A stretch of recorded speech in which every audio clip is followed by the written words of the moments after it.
Hi everybody, this is Gijs again with another review and I hope you are doing well. This time it is a rooftop tent, the Dare to be Different 140S. So if you are curious about rooftop camping or maybe planning to buy a new rooftop tent, watch this video.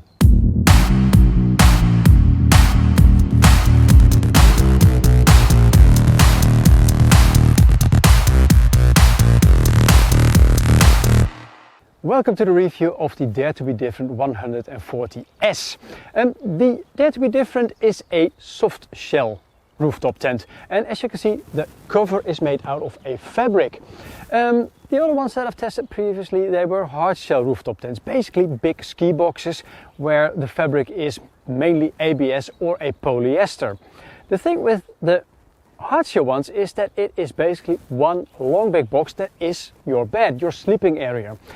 With the soft shell ones, most of them, they go into a sort of a harmonica shape, so they expand. So it is a bit of a smaller package than the hard shell ones.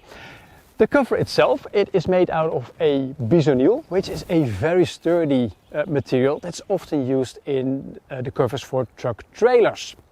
Now the pack size, like it is on top of my roof now, is 125 by 143 by 30 centimeters high.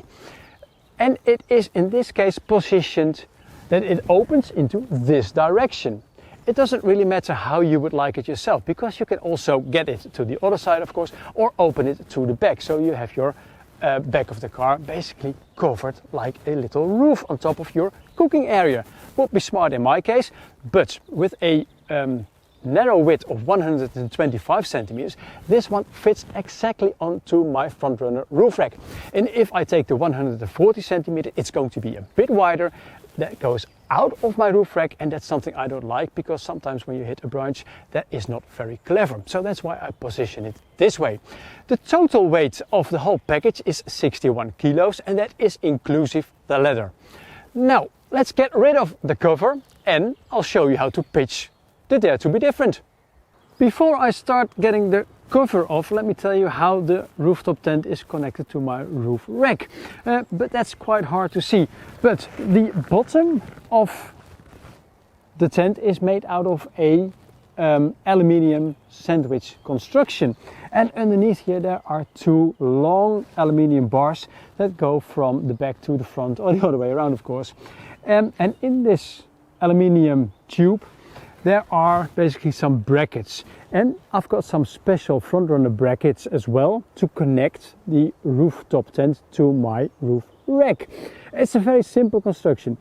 Normally for normal cars you would just use two load bars, which is perfectly alright too, and then of course with the tent come the brackets that you need to connect them to normal load bars.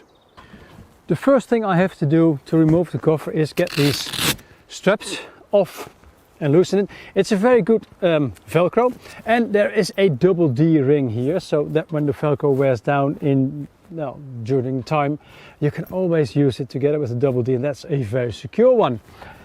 And then let's do the second one, and then you might see that if I flip this, let me flip it, there is a zipper, and of course the zipper is on the other side. The zipper is hidden behind this Velcro piece, and underneath here you see it. It's got a very good tab to pull on, and the zipper has got really big teeth, which is also good because that makes it run very easy. Now the thing is that because I have this box here, I cannot squeeze my hand between this to get the zipper basically to the other side, so that's why I came up with this little rope, piece of cord, get it through the zipper. And now I can do the first part like this, get the wire to the other side and unzip it totally.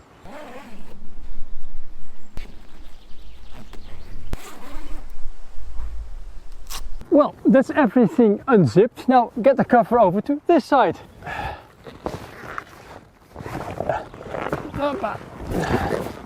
Now you see that this side is not connected with a zipper, but with a beading strip that slides into a aluminium strip, and it's a construction that's often used in caravanning to connect the awning, and this is quite a very simple, effective method. One of the things that's also very visible now is the white 3D mesh under mattress, but more on this later. Now let's get it out of the aluminium strip, and that's all there is to it to remove the cover. And the last thing I have to do is now get these Velcro strips out of the way, otherwise I cannot deploy it. 2 on this side and 2 of course on the other side. One of the things that needs to be done finally is to release the ladder from its clip and lift it from the tent itself. And in this way it works like a lever. Like so. This is leverage. And I'll pull it a bit and get the ladder there where it needs to be. Adjust the ladder a bit so that the rooftop tent actually is level. And this should do the trick. Now let's have a look. Yes, that's level.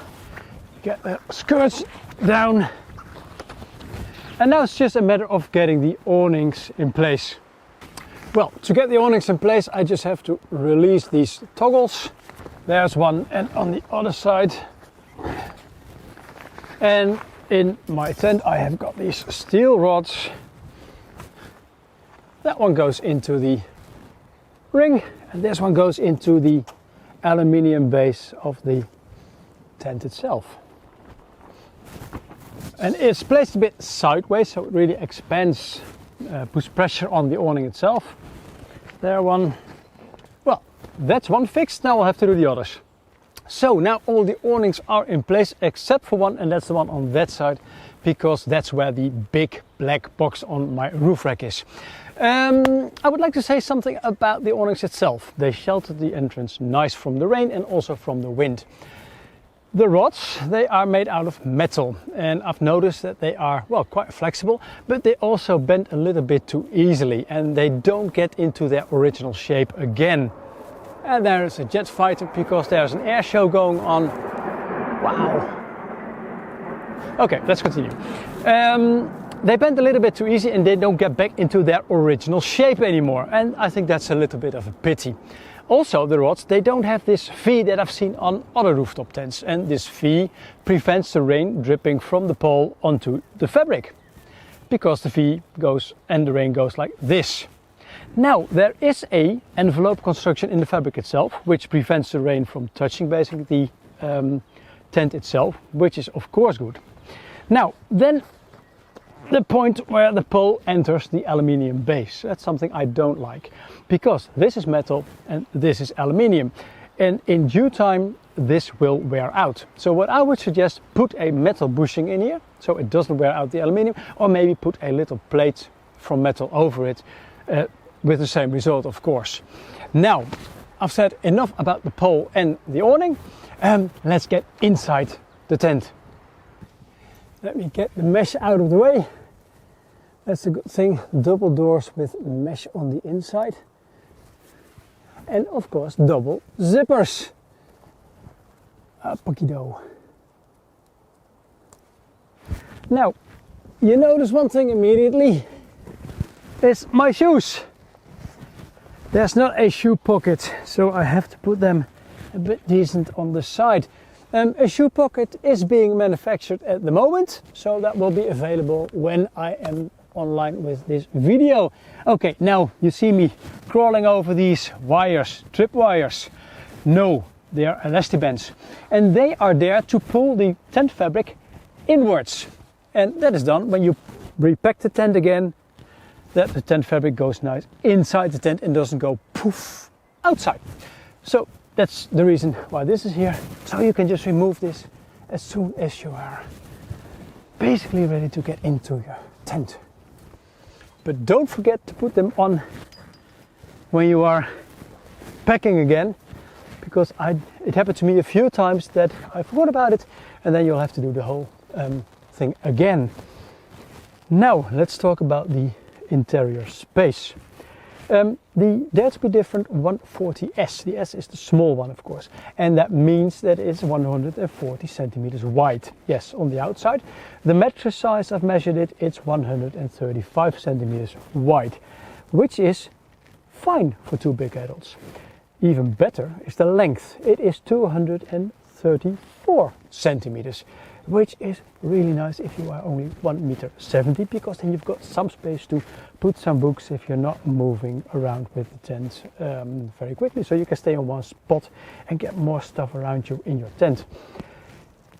The height, on the highest point, it is 1.06 meters. So if you are, well, taller than I am, the head clearance is really fine.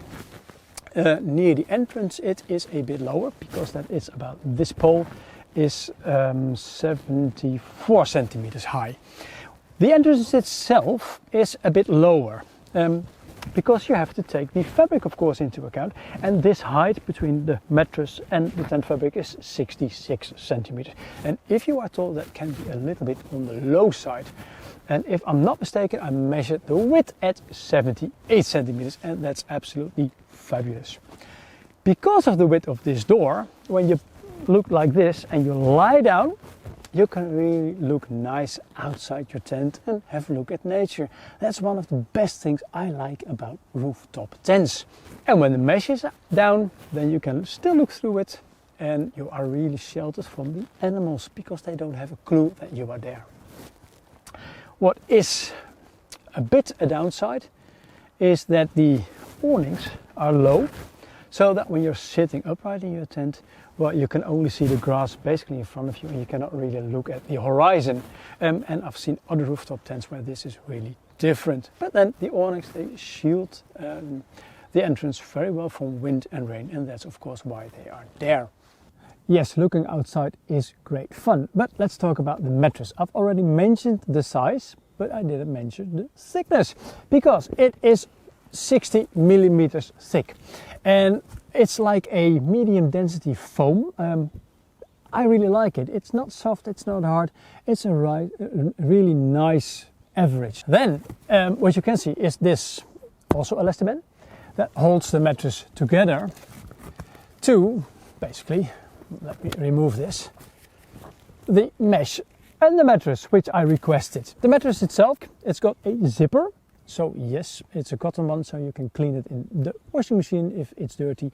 But I always put a, well, basically a bed liner from home over it, because this is easier to clean, and I think this is a little bit more soft and comfortable. And this is just a standard one. It's 1.40 meters and 2 meters long, but because most beds are, you know, really high nowadays, so this one fits over this very long mattress without any problems. There is, and I hope you can see, there is a Velcro underneath this, and the Velcro is there to stick it basically to a strap on the floor of the tent base. It doesn't work now because I have got the 3D mesh, and this is a 15 millimeter thick, very open woven structure. And with other rooftop tents, I already discovered that if you don't have this one, and you have basically a closed bottom underneath this, you have a problem with ventilation, because all the moisture from the tent and from your body goes into the mattress, which is cold and also a bit, well, not nice. If you've got the 3D liner underneath it, it really makes a big difference. It ventilates very well, and it is also a nice extra form of cushioning. So I would advise you, if you buy a rooftop tent, and I don't care what one, buy a mesh ventilating under mattress as well. In this case, this one for the 140S, it will set you back 150 euros, but I think this is really worth the investment. I already mentioned that there is no storage for the shoes, but there are 2 pockets on either side for a book, glasses, or just your iPhone. All the doors have mesh and a outer fabric, and on the basically the opening door where the leather is, it's a 2-way zipper. Nice pulling tabs as well, and the mesh is fine enough to prevent mosquitoes from entering. The door on the outside, and now I'll have to open this again.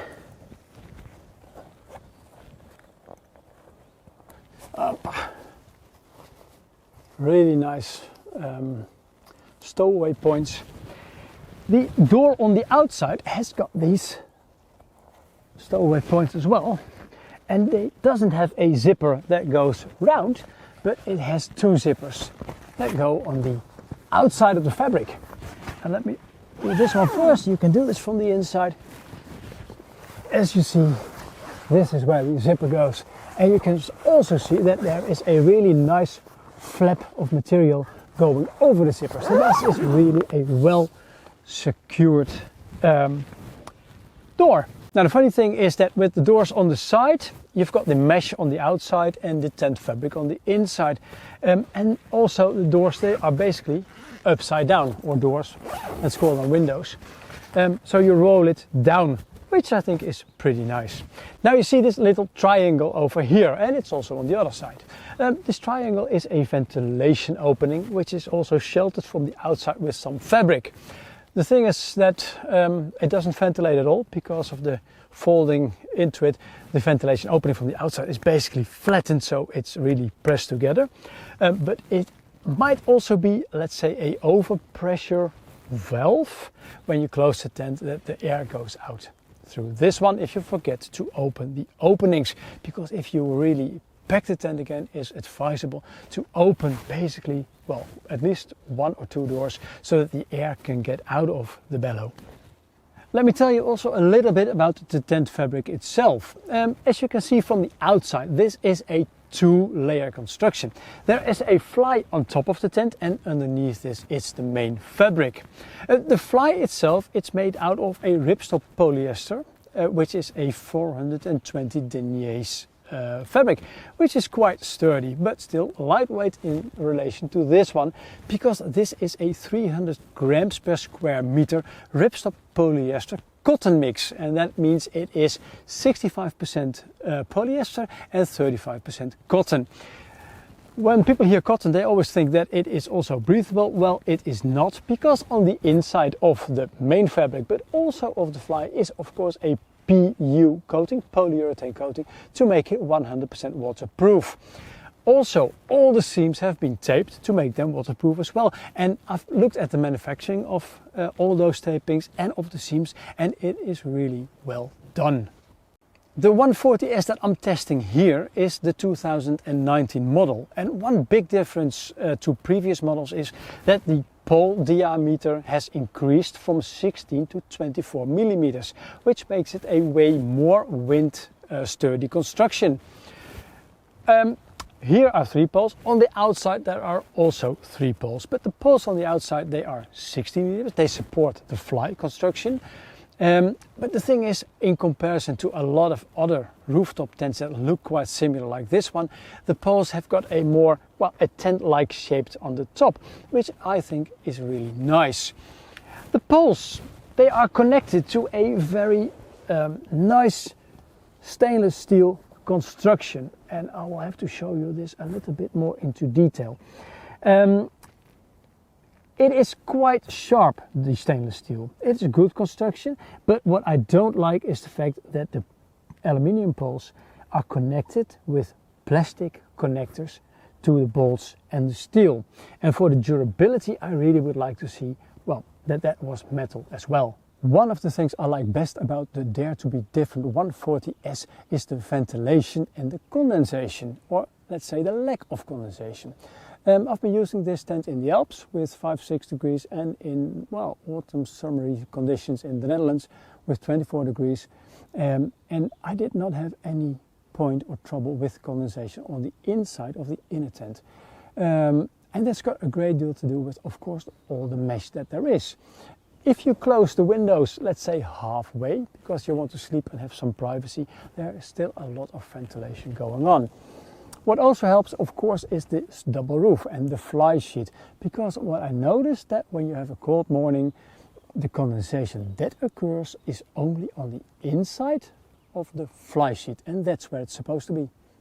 The leather that comes with the 140S is really top notch. It is telescopic and it is made out of aluminium, and it is really fixed to the bottom or to the base of the tent itself with a very solid pair of bolts. The leather that I'm using is 230 centimeters long. It is the longest, because my car is 1 meter and 90 centimeters high. This is way enough. But if you have a very big fan you want to put a rooftop tent on, then they can also provide one that has a length of 260 centimeters. On to my verdict. How do I rate the Dare to be Different 140S? Well, there is a lot to like about this soft shell rooftop tent. The pitching, it is pretty easy. The interior space, it's big enough for two big adults. And I do like the mattress, it's really comfortable. If you think about buying this tent, then also consider the ventilating 3D under mattress, because this not only helps to ventilate the mattress and so reduce the risk of building up condensation in it, but it also makes the mattress a little bit more comfortable. The double roof, well, I think it's a very good choice because it prevents the big rains from getting onto the main fabric of the tent itself. It also dampens the sound a little bit, and it prevents quite some warmth getting from the sun into the inner tent as well. What also helps is that there is a nice airflow going on between the inner tent and the outer tent. So it keeps it a little bit cooler in that way as well. But also it ventilates better. And because of all the big windows on the inner tent ventilates very well too. The construction of the Dare to be Different is really good. I didn't see any flaws on stitching or on the tapings. What I would like to see is that basically the plastic part that connects the big tubes of the inner tent to the metal construction, that they are made out of metal instead of plastic. The tent has proven to be 100% waterproof, and because of the increase on the diameter of the tubing, it is also very windproof. And the ladder, this one is really top quality. Of course, there are a few downsides. The first is that I think that the poles for the awnings are a bit on the soft side. They bend too easy and don't get back into their original shape. Also, I think that there should be a metal bushing or a metal plate onto the aluminium structure of the rooftop tent itself, because the metal of the poles will wear out the aluminium and that's not good for the durability. One thing I did not mention yet is that yes, it is easy to pitch, but taking down takes a little bit longer. You have to fiddle around with basically the elastibands on the inside, and when you fold it back together, you have to be really careful to get all the fabric basically into the tent itself again. And then it's the cover that goes over it, also the zipper and the bead. It takes a little bit more effort than I was used to with the hard shell rooftop tents, but that's something that you have to decide on yourself, and that's a choice you make if you buy a soft top rooftop tent. And this has got something to do with the price. The Dare to be Different 140S retails for €1,375. That sounds like a lot of money, but if you look into the manufacturing, the quality of it, and of all the chosen materials, it's not that expensive, and I think the tent is really worth it. And therefore I rate the Dare to be Different 140S at 8.1 out of 10 points total. I hope you liked the review and that it was useful to you. And if it was, please give it a like and leave a comment below. For those who don't know me yet, I'm a 100% independent reviewer.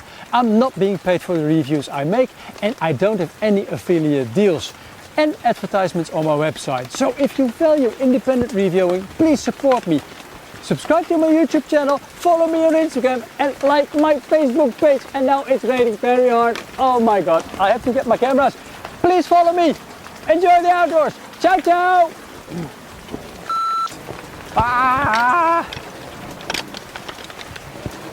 my camera.